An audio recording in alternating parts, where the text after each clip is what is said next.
morning, and welcome to Connections Radio Show, where we talk about ideas that matter. In this time when we are all cooped up and facing isolation in so many different ways and levels, I'm so glad that we have the opportunity to make the connection today and understand and support and explore how important connections are today, more so than ever. And the goal, as you know, of Connections Radio Show is to explore that wide range of topics that challenge us to see ourselves, our community, and the world around us, that get us thinking, get us imagining, and get us connected. I had a friend send me a little meme, a little email that said it feels like Earth has sent us all home to think about what we've done. And right now, I think we're all doing that contemplation that we never really seem to have time for. But now we do. And now we can reach out and connect and support and explore in really powerful ways. So I'm so glad that you've joined us today and are part of our Connection Radio Show. And we'll have Eric Nelson here. He is our technical producer. He's supporting us today. So thank you, Eric. Appreciate you being here.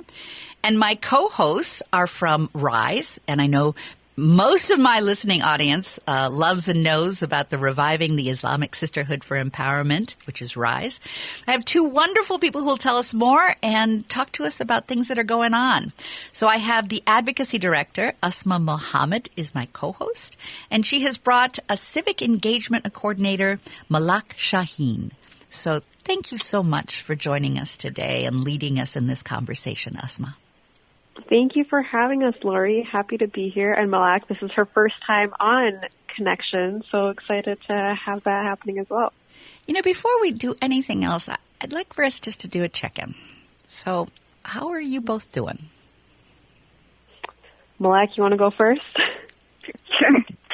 I'm doing okay, I think, considering everything that's going on. It's just really strange being cooped up and not having the option to go anywhere. Mm-hmm. Absolutely. That makes sense. Yeah, I think same thing. So this is Asma.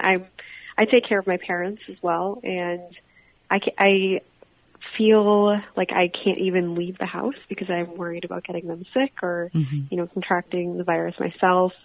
But yeah, it's just been really hard. I mean, I'm an introvert, and for me, this is hard just because I don't have my own space constantly and can't, get away or go on a solo shopping trip, which is, it's just a lot of craziness, I think, and people are uncertain and anxious. And so it's important, I think, to remain connected to one another during a time that feels so chaotic. And disconnected. And every moment we're bombarded with new information. How do we integrate it? And how do we make sense out of it?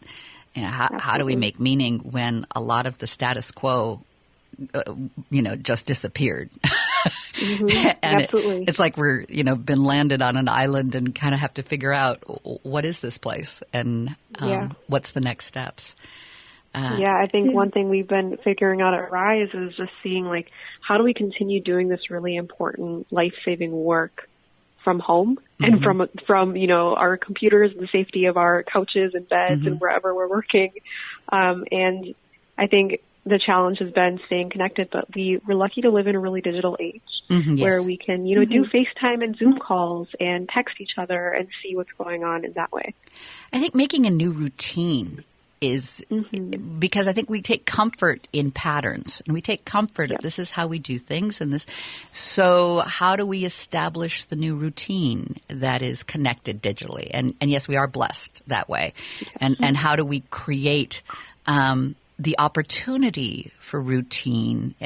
Sometimes I think we've used our electronic connection as sort of a diversion or a pastime or a nice support. But now it's becoming really our lifeline to each other. And what ways can we more deeply explore how it does connect us, which I believe that there will be more powerful ways that we'll be able to share on our Connections Radio Show and really explore what are the things that we want to connect on and prioritize. What are the things that we want to connect on? And that's something that I've always appreciated about our partnership is that you do such a beautiful job in gleaning through what is important right now and how do we address that. So I'm hoping that we'll continue to keep finding those new ways and explore together, because I value our partnership and I value both of you. Me too, greatly so. And, this show is important to us in talking about what Muslim women are doing and highlighting these important stories and talking about topics that we think every community member, every Minnesotan should be considering, as they're staying home or stepping outside the door to grab those last-minute groceries right now. I think it's still important to continue thinking about these topics. So at Reviving the Islamic Sisterhood for Empowerment, our three main issue areas are civic engagement, leadership development, and storytelling. And so one thing that we wanted to really dive deep into today is the census, and that is, our civic engagement work. And we'll talk a little bit more about that. But as we continue doing this work, I think a lot of what we've been doing is figuring out what's the response to this halt in everyone's work right now. We have healthcare workers that are on the front lines, and then we have grocery workers who are now considered emergency work, which is really important. There's just so much going on. So, how do we as an organization support those people? So we've been working on kind of like a community response and seeing how we can keep people in conversation, again, from their homes. It'd be interesting if you could share with us your perspective of how this is especially impacting your community. Yeah, Muslim women are already, we face so many different kinds of discrimination because of who we are. We're women, we're Muslim. Many of us are visibly Muslim. Most of us are women of color. And many of us are children of immigrants, are immigrants ourselves, or come from communities that are already marginalized. And so from a public health standpoint, one thing that we should be considering is that we are already being asked to be disconnected. Or we are already facing so many outside factors that make people want to disconnect from community. And so during this time, we have to be so intentional about reaching out to other Muslim women, because that disconnect can seep back in.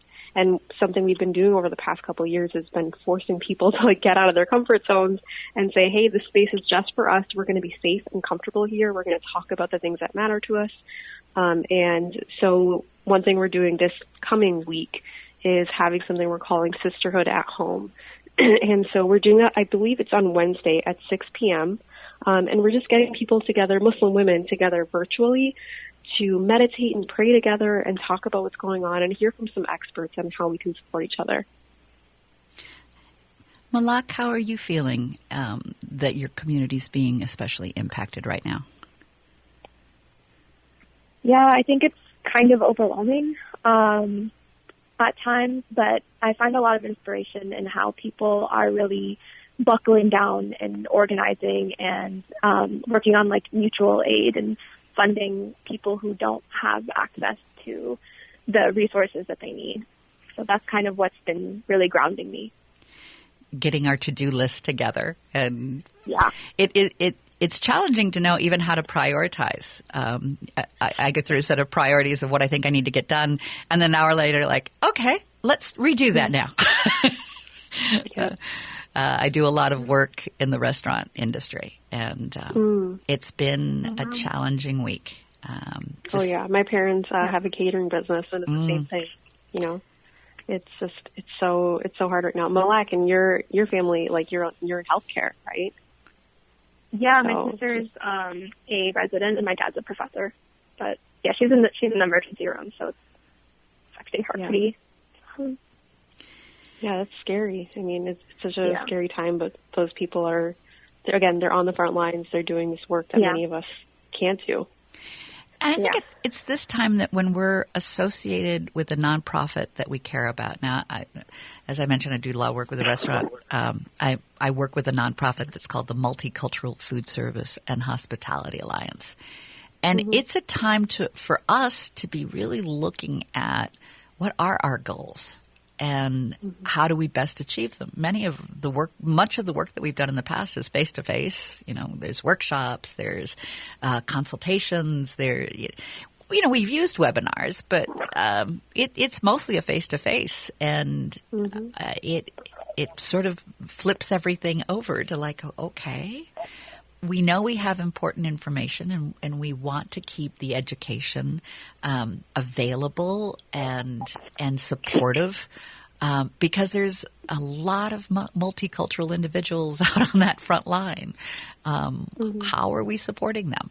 What does that look like? And as Malak was saying, I think that, the mutual aid and people providing funding or, people buying gift cards from small businesses to use later, like there's so many different things we can do right now to support each other.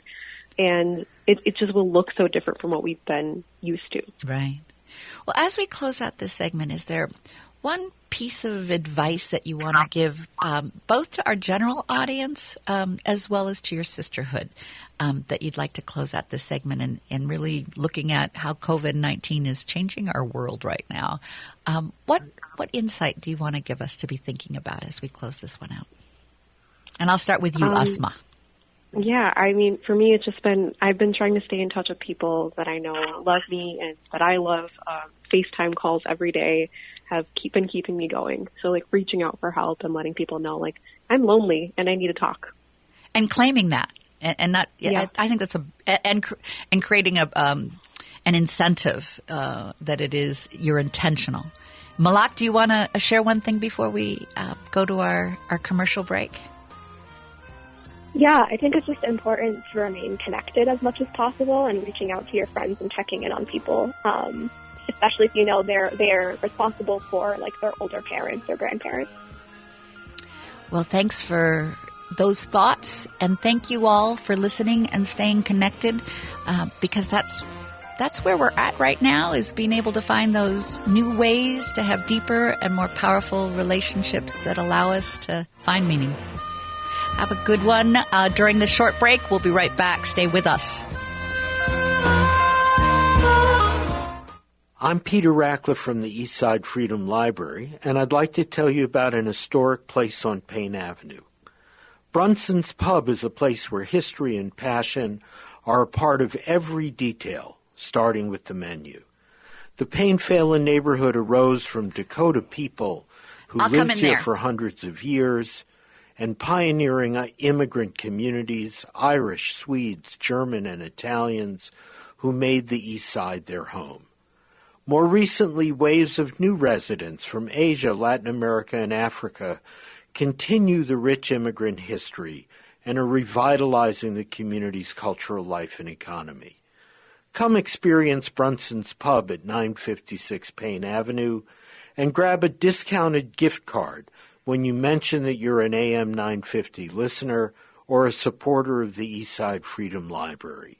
Be sure to check out brunsonspub.com. Hi, this is Chad from AM 950. I've been telling you about Snap Construction, the company AM 950 trusts for all roofing and siding needs. Now that spring is here and summer is around the corner, now is a great time to find out why AM 950 trusts Snap Construction. Ryan, the owner, and his team at Snap Construction have been great to work with, and they have enjoyed working with our listeners. Hi, this is Ryan, owner of Snap Construction. We've absolutely loved working with the listeners at AM 950. What a great group of people and a great radio station. I personally want to thank all the listeners that we've had the opportunity to work with. At Snap Construction, we look forward to working with many more of you when it comes to your roofing, siding, windows, and insulation. Don't just take Chad's word for it. Google Snap Construction, arguably the most well-reviewed roofing, siding, window, and insulation contractor in the Twin Cities metro.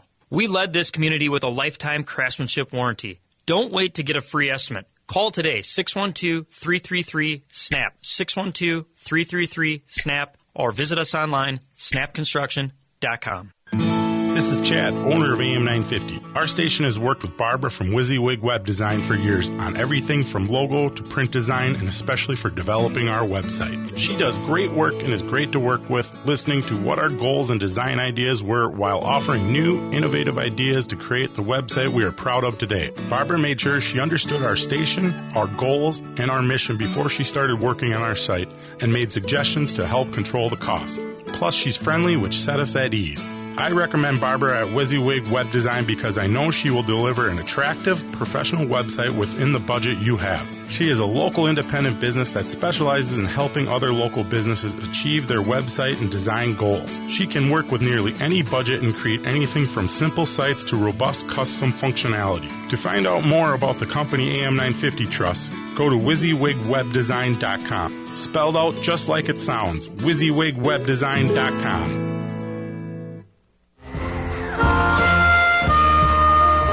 Welcome back to Connections Radio Show, where we talk about ideas that matter. I'm Lori Fitz, your host, and I am glad you have joined the conversation. I am glad we're connected. Today we have Connections Communities partner, our community partner, Reviving Islamic Sisterhood for Empowerment, RISE. To learn more about our Connections community partners, you can check us out on connectionsradiomn.com/community co-producers. And our co-hosts today are both the Advocacy Director, Asma Mohammed. She is our co-host. And we've got the Civic Engagement Coordinator, Malak Shaheen. Welcome to both of you. Hi. Happy to be here. I want to make sure I do a great big shout out to our show sponsor. Our RISE shows are sponsored by Clockwork. They're a digital agency, and they're a collection of thinkers and doers, professionals and tinkerers, and they bring smarts, curiosity, and values to every project. I want you to check them out at clockwork.com. So in this segment, we tease the audience that we're going to be talking about the census. Yeah. Malak, you want to share with us your definition of the census and why it's important? Because, a lot of people hear about census and they kind of know, fill up forms, but I'm not sure what that all is and why it's so important. I think you'd be able to give us some good insights on that. There's a lot of misconceptions about the census, and honestly, before I started this work, I was definitely one of those people who thought it was just a random survey we had to do. But it's a complete count of everyone who lives in the United States, conducted every 10 years, and this is regardless of immigration status. And that's something that a lot of communities, especially our communities, are really afraid of, but there is no question about citizenship on the census. So it's really, really important that our communities fill it out. The census data is then used to allocate $15 billion a year of federal funding, and this funds community programs. It funds, like infrastructure, so fixing roads. It funds education. And something that's really important to note, too, is having a complete count of our community. So, for example, the Somali community is really big here. And having a more accurate number of how many Somali people live in Minnesota means more resources for, English language learning, translation, those kinds of things. My guess is some people maybe who are not aware of what the census purpose is, maybe kind of afraid of it and not knowing what it's used for. How are you helping to overcome some fears, especially in immigrant communities, about how this is a safe thing and an important thing? Yeah, so I think it's definitely a legitimate fear to have of any kind of government program, especially for immigrants in this day and age. But it is really important to note that there is a code governing the census, Title 13 of the U.S. Code, that protects your information. It cannot be used against you in a court of law. It will not be shared with ICE. Your landlords do not have access to the information that you're putting in the census. All it can be used for is data, and that data is then disaggregated. So there's no individual identifiable information, and it's protected for 72 years. So no one will know what you put down in the census for another 72 years. My guess it's also easier to fill out the census if you are asked by someone you trust. Yeah. Yeah, and that's kind of RISE's role, is really making sure the Muslim community understands what the census is and why it's important that Muslims do count on the census, because our communities are often under-resourced and underrepresented. Another big thing about the census is that political power is attached to it. So it's really looking at it as a way to take back our power by making sure our communities are resourced, are funded, and we also have political representation. So, for example, Minnesota is projected to lose our 8th congressional seat, and that will happen if there's an undercount. So it's really important that Minnesotans make sure they, fill out the census form and get out the count. Tell me what area covers our 8th. I'm actually not sure which one that is. Oh, sorry about that. It's like, wow, what area is that? We got to make sure we tell people to get that census out. But we can come back to that. No worries. Well, I can answer that briefly. So it's actually the northeastern part of Minnesota. So it's Duluth and surrounding areas. So I didn't think it was our Twin Cities. So yeah, that's interesting. Especially the Iron Range area is in danger of being lost in terms of representation. So we are the 5th district. So we oftentimes think, we are usually counted really well for the most part in most communities here. But in that area, because those rural areas are not being focused on, we know that there's a fear of losing that seat. I have a question for you about the Muslim representation around Minnesota. Is it predominantly in the Twin Cities, or do you have sisterhood that's located throughout greater Minnesota as well? Yeah, so we have a concentration here in Minneapolis, right? But I know, Malak, you're from Marshall. Yeah. And there's a pretty big Muslim population there for a small town. In Marshall? Yep. Isn't there a manufacturer down there? Schwann's, and then I think there's a turkey farm thing. Yeah, and then in Rochester and St. Cloud as well, we have pretty big pockets of Muslim women that stay connected to us in both those areas. So I've gone up to St. Cloud several times and down to Rochester because we have Muslim women that want to stay connected, can't always make their way to the Twin Cities, so we just kind of bring the programs to them. And are you working with them on the census program? Mike, you can answer that. Good. Yes. Yeah, so one thing that we're actually working on right now is figuring out how to connect with Muslim communities when mosques have canceled, like Jummah prayers. So now there's not the Friday prayers where everyone's congregating and able to hear, the sermon from the imam. So instead, we're trying to figure out what ways can we virtually get this message across to mosques and communities that are at risk of being undercounted. So in places like St. Cloud and Rochester. It's been a big challenge. And it'd be great just to have you go through with us. What does it take to complete the survey? What does that mean? Yeah, so as of right now, most people should have gotten a letter invitation in the mail. And that letter has this code that you put in online, and it's a website, or you can also fill it out over the phone. And over the phone, if you speak one of the 13 languages, you can actually fill it out in one of those languages. I know Arabic is one of those languages. Spanish is one of those languages. Unfortunately, big languages that are spoken in Minnesota, like Hmong and Somali, are not, but there are language guides available to help people with filling it out.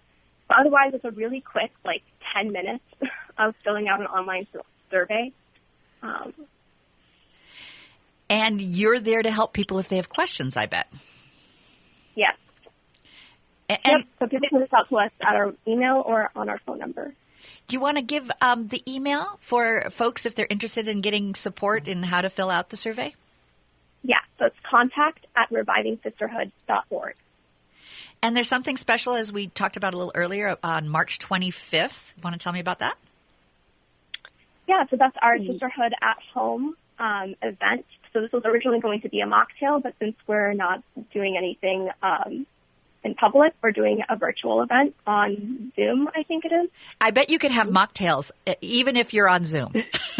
I said people should bring their own drinks. And exactly. kind of hang out. You can have recipe sharing and toasts. Exactly. I might even join you for that. You should. And I also want to make sure that folks know that April 1st is National Census Day. Are you going to do something special for that? For the kickoff? Yeah, something. I think we're actually going to do something more around April 3rd. Because which is National Muslim Census Day. But April 1st is National Census Day, so everyone should be filling out their census that day or have filled it out by then. And I did get mine in the mail, so I was thinking of you all when I got mine in the mail. But Awesome.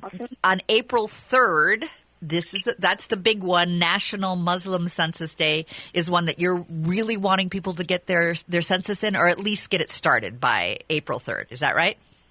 Yep. So for more information, best place to go is revivingsisterhood.org. And people can write in with, there's probably, I'm assuming, a place where you can have a contact. And then would you give that email again that folks can, if they have specific questions about the census? Yep, it's contact@revivingsisterhood.org. Terrific. Well, we're coming down to the end of the second segment. If either of you want to have one final, idea you want to share with the audience about how important the census is, this is your time. Asma, do you have something you'd like to share? Yeah, every Minnesotan gets is allocated $2,800, and if you don't fill it out, we lose that money. So that's federal money we should have. Fill out your census, please. There we go. And Malak, do you have a closing thought? Yeah, and that's $2,800 per year. So over a 10-year period, that's $28,000 per each person that fills it out. So that's really vital money. And I think looking at the census as an opportunity to take back our power and make sure that we are represented, we are counted, and we have the resources that we need is really important. Well, thank you for giving us some insight as to why the census is important, both from being able to be represented and a dollars and cents. Let's make sure that Minnesotans are counted and that we're doing our part to make sure we've got the representation and the power to do so. So thank you for listening. We're talking with great women of Rise, and we're going to continue to talk with them about the cool things that they're doing. So stay with us. Just doing a short break. Clockwork is an experience design and technology agency, which means they help transform businesses around the globe by connecting people, processes, and technology. They bridge the gap between marketing and technology to put people at the heart of digital solutions, transforming how your customers interact with your brand. Clockwork's technology consulting, experience design, and software development expertise makes them a full-service digital partner to help you design your customer experience, build an app, or connect all of your digital properties into one seamless system. If you're in need of major tech updates but aren't sure where to start, they'll help you figure that out too. To learn more about how they've helped other businesses make digital transformation less painful, visit clockwork.com/radio. Clockwork. Digital done right. When you need legal assistance, let the Minnesota Lawyer and Referral Information Service help you find the right attorney. It's a new and enhanced program of the Hennepin and Ramsey County Bar Associations. They have professional, experienced referral counselors who can connect you to vetted attorneys practicing in employment law, divorce, bankruptcy, DUI, and much more. Take the stress out of finding a lawyer. Call 612-752-6699 or go to mnlawyerreferral.org. The right call for the right lawyer. Hi, this is Paul Metza inviting you to listen to the Wall of Power Radio Hour. We have been on the air on AM 950 for over 5 years, over 200 original shows in the can, including musicians, artists, promoters, authors, comedians, and more. We're on the air Saturdays at 6 p.m. If you'd like to advertise, get a hold of us at am950radio.com and stay tuned this weekend, Wall of Power Radio Hour.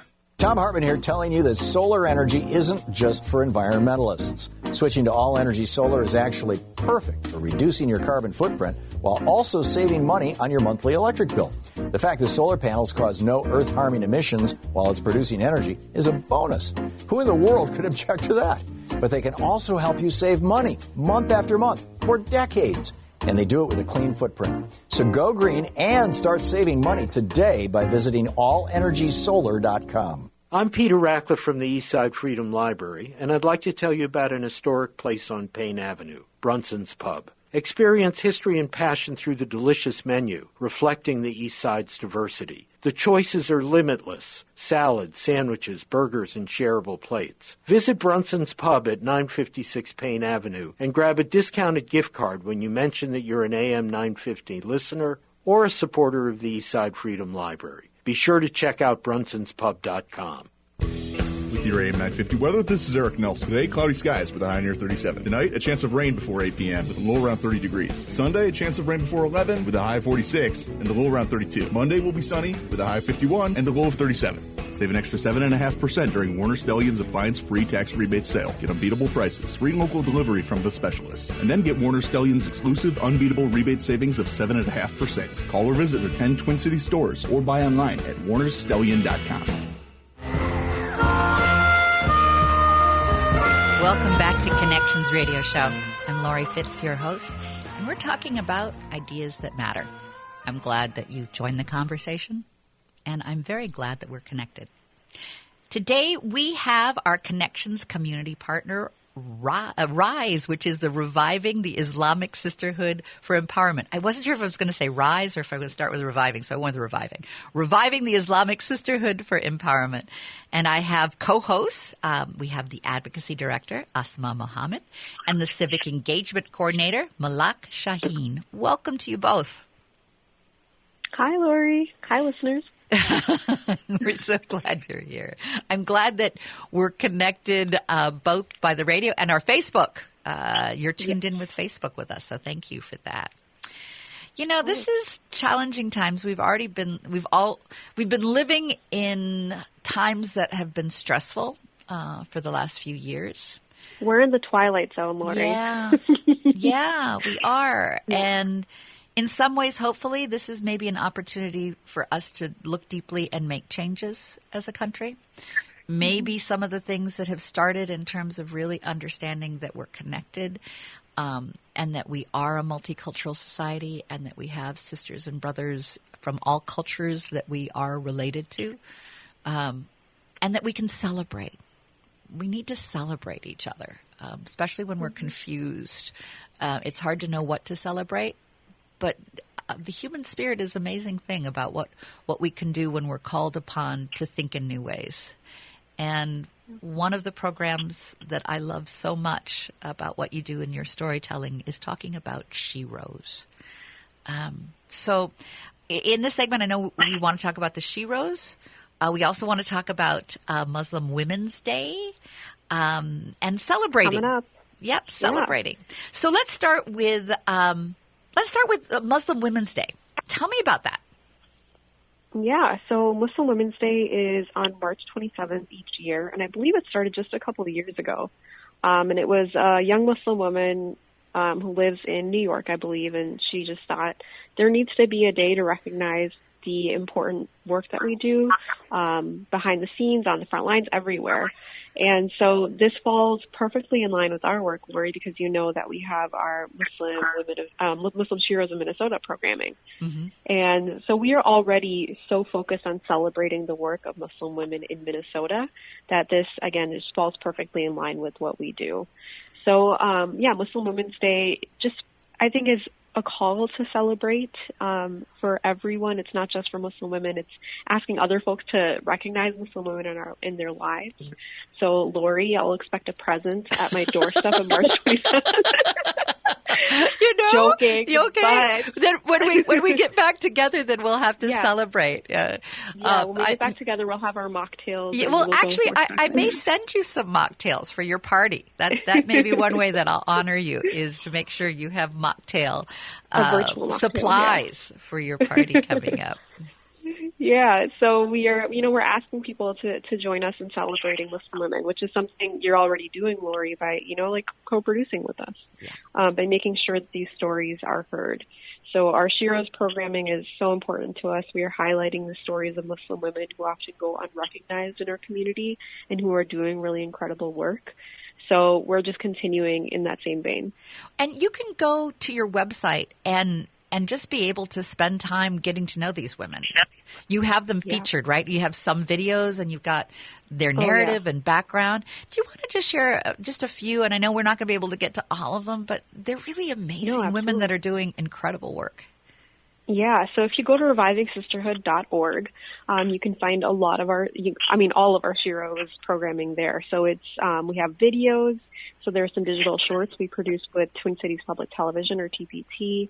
We also have blogs, and I've written one myself. Malak has also written one on the census and getting involved. And then we also have our podcasts. So for folks that are, they just want to listen while they're driving to work or while they're sitting in their cars during this crisis, they can just not going anywhere, but just sitting in their cars. Exactly. It's nice to get out of the house. Right. But I mean, we have so much free time on our hands right now, especially, and I think supporting Muslim women is important. So some of my favorite stories, my most favorite one was actually our very first shiro. Her name is Valerie Shirley, and she's actually been on the show before a while back. So Valerie is a Muslim woman who helped to found the Minnesota Deaf Muslim community. And so she helps provide services to deaf Muslims in Minnesota. So they're deaf plus, meaning deaf and blind, or deaf and with another, disability, and then people that are hard of hearing. So she oftentimes even goes into families and will join people at their homes to help translate between family members who maybe don't know how to use sign language. And she got into all of this because her son was deaf. And so she, saw this happening in her own family and then decided to do something for the community. And I think that is the kind of community work that speaks to me on a very personal level, like something impacts you, but then you see a community need that needs to be filled and just step in. And that's kind of what she did. And that's so many of our shiros. So she's my favorite one. There are so many that I can just go on and on about. But Malak, do you have any favorites? I think Nima Omar is really inspiring. Yeah. Definitely. Yeah, she's a labor justice organizer. Yeah, she's been working. She's actually been on the cover of several different magazines. We got her on the cover of Minnesota Women's Press here. She was on the cover of Wired magazine, but I like to say that we were the first to shiro her. And so Nemo is an organizer from the Twin Cities, and she organizes East African workers and specifically started working with Amazon workers to strike. And so these Muslim workers, working in terrible labor conditions at the Amazon distribution warehouse in Shakopee. And they're working during the month of Ramadan, so they're fasting, no food, no water. And the heat would be unbearable for many. They didn't have any place to pray. They wouldn't let them leave to pray or to break their fast, or oftentimes to even use the bathroom, which is completely inhumane. And I think we as a country are oftentimes talking about how every other country is underdeveloped and there are these third world countries, but we in our own country, hyper-developed, right, we are treating workers in this awful, inhumane way. And so Nemo organized to make sure that workers have rights and those are recognized. So they started letting workers go to the bathroom after Nemo and workers there, including Khadija, who's an incredible human being and a worker at Amazon. They get to go to the bathroom. They have a space to pray now. They still continue to strike when they need to. But, I mean, Nemo is just one person who's instrumental in letting people know what their rights were, teaching them about that in different languages, and then going on to give them the tools they needed to bargain. So that's another, I completely agree. Nemo is one of my favorites. I highlight her work whenever I can because she's just awesome. And I want to emphasize to our audience that you have some time now. So going to the website and just spending time getting to know these amazing women is a way of increasing your cultural intelligence, if nothing else. Learn about the culture, learn about what these women are doing, who they are, because that's how we combat having labels, and we combat having an unconscious bias. We combat having, assumption. These women challenge any assumptions that have been ever put upon them by society or media or folks that just don't know. Get this time to get to know them. They're stories that will inspire. They're stories that will make you smile, and they're stories that will help you feel connected. And I think this is the time that we need to do this. How many times have we said, well, we're too busy. We can't do this. We can't do that. Well, we now have time.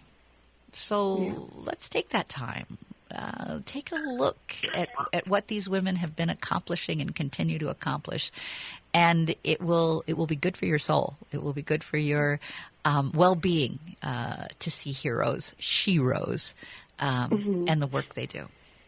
Yeah, and I think another important thing to remember is these aren't people that you're never going to meet. These are your neighbors. Mm-hmm. These are people that are from Minnesota. They're in your community. Maybe you haven't gotten the chance to connect with them yet, but that's what these kinds of platforms are for, right? So we are recognizing these stories because we know that maybe you haven't ventured out to meet some of them. Maybe you don't feel comfortable asking questions or talking more about or learning more about these people.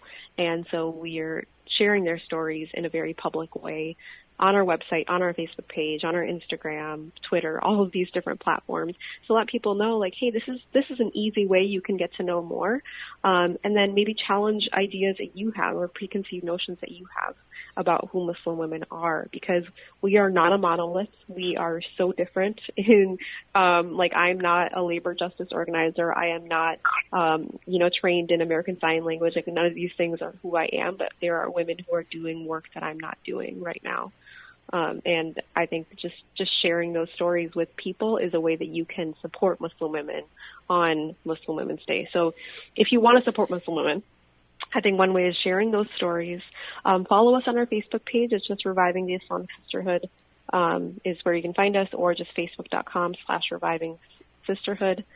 And there are so many ways. Another way you can support is find a Muslim women-led organization that you care about. Donate.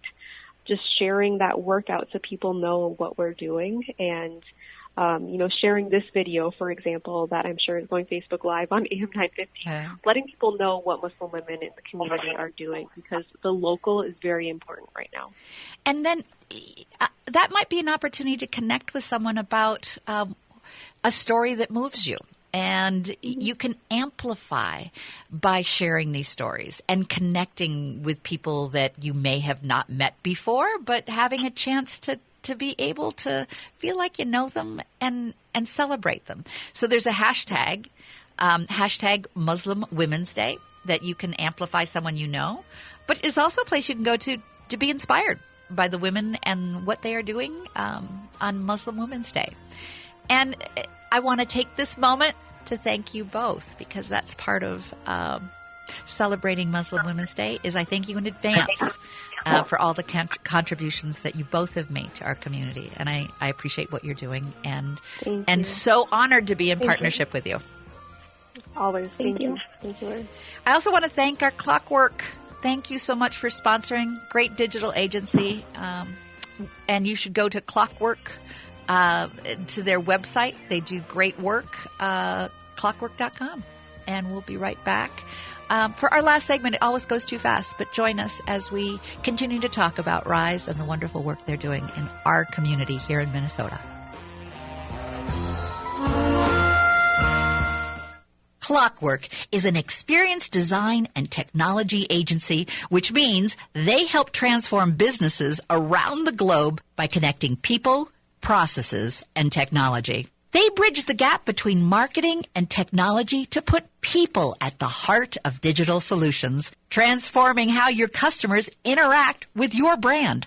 Clockwork's technology consulting, experience design, and software development expertise makes them a full-service digital partner to help you design your customer experience, build an app, or connect all of your digital properties into one seamless system. If you're in need of major tech updates but aren't sure where to start, they'll help you figure that out too. To learn more about how they've helped other businesses make digital transformation less painful, visit clockwork.com/radio. Clockwork. Digital done right. This is New Beginnings, hosted by award-winning broadcaster and speaker Freddie Bell. Freddie, this generation of the baby boomers, people are living longer, so the baby boomers are taking care of elderly parents. Let's talk about your health, and specifically, let's talk about Medicare. Our show features the concerns of America's 78 million baby boomers in employment, finance, health and nutrition, and even entertainment. Join us for New Beginnings, Saturday mornings at 11, brought to you in part by Vision Loss Resources. Only in the forest can you see this. But nothing beats the moment you see that. Cool! That's your child's eyes opening up to a world of possibilities. There are some moments only the forest can inspire. Find yours at discovertheforest.org. Learn about forests near you and discover cool things to do when you go. And you might just see this. Visit discovertheforest.org. Brought to you by the U.S. Forest Service and the Ad Council. In the Army National Guard, family means everything. They really appreciate what she's done as a sister as well as a soldier and, supporting their country. Our parents, they were really supportive that all 5 of us would join. Family members that are soldiers in the Army National Guard inspire and influence, setting a path for others. It's validating knowing that, I kind of did my part to make sure this is what they actually wanted and that they feel the same way I do. I'm really proud that we get to help shape the future, and I know that my sisters are going to be amazing soldiers. Serving part-time in the Army National Guard instills pride that you and your family will share in. A lot of pride, and they're just out there doing something every day and then serving their country as well. I got my education because of the Guard. I got to travel a little bit and experience a whole different culture. Visit NationalGuard.com to learn more about part-time service. Sponsored by the Minnesota Army National Guard. Aired by the Minnesota Broadcasters Association and this station. Welcome back to Connections Radio Show. I'm Lori Fitz, and I'm glad we are connected today. We are in a time of change, and we have an opportunity right now to do a reset. We can figure out how we want the world to change and claim that for ourselves. And what I want is to have great multicultural celebrations and a connectedness that allows us to feel even more alive as we envision the future that we are building together.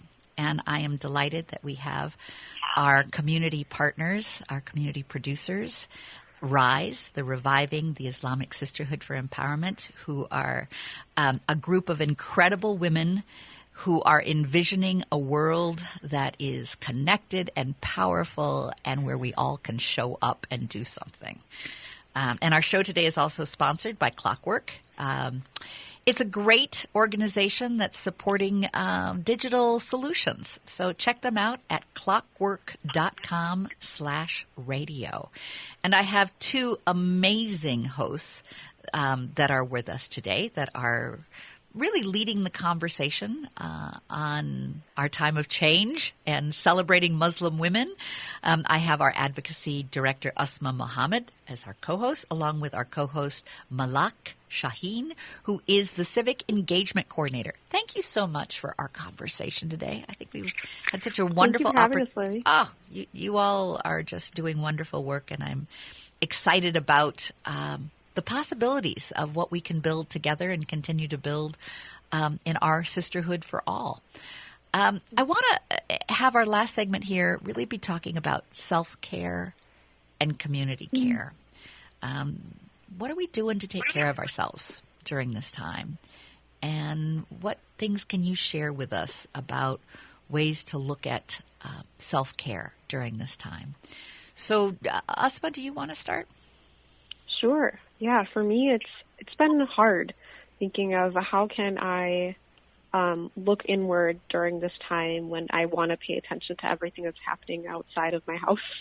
Mm-hmm. Every single night I look at the numbers of who is impacted by this virus, and it drives me crazy, and I still do it.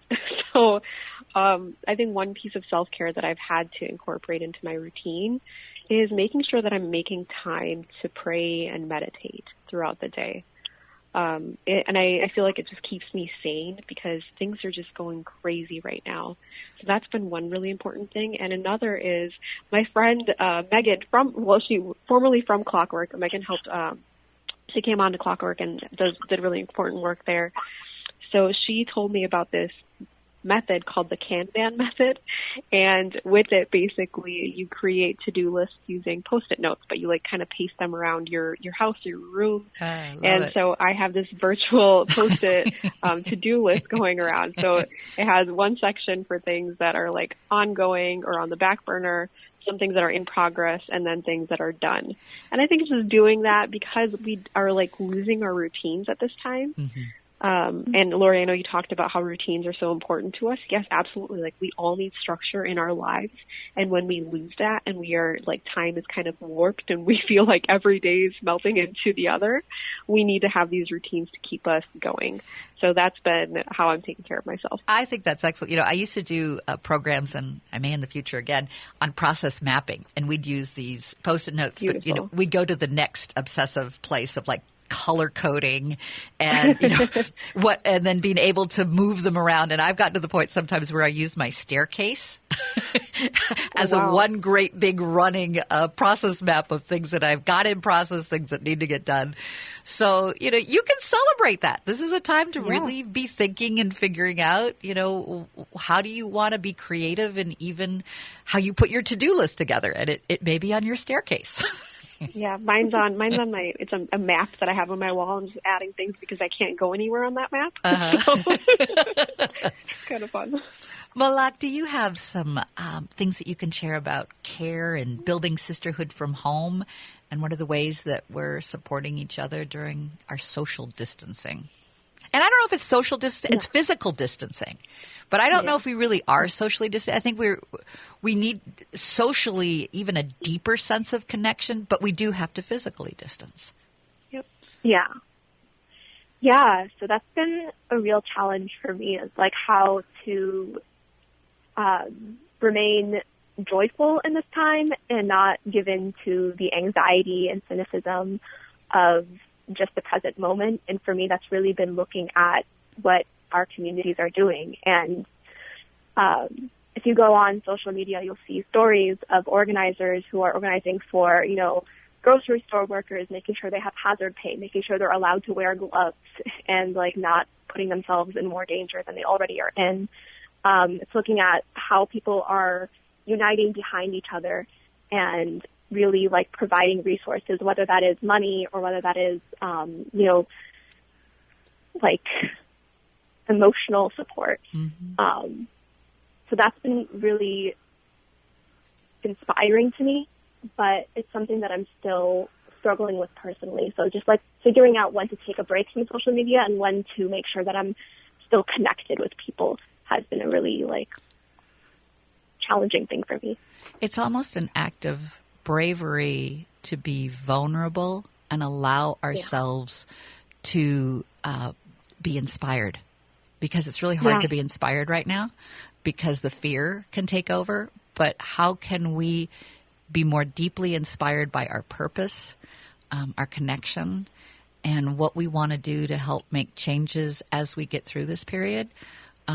That's a lot to ask of ourselves, and yet I think that's what we are deeply called upon at this time. Yeah. With that, I only have 30 seconds left to make our goodbyes. Again, thank you. The gratitude that I have for our partnership is deep and abiding. Quick comments, 20 seconds. Go for it, Asma. Yeah, so just a reminder that we're going to be doing Sisterhood at home. So don't leave your house. Don't go anywhere. Sit at home. Get on a Zoom call with us at 6 p.m. on Wednesday. You can find it through our Facebook page, Reviving the Islamic Sisterhood for Empowerment. And do your census. Don't forget. Yeah.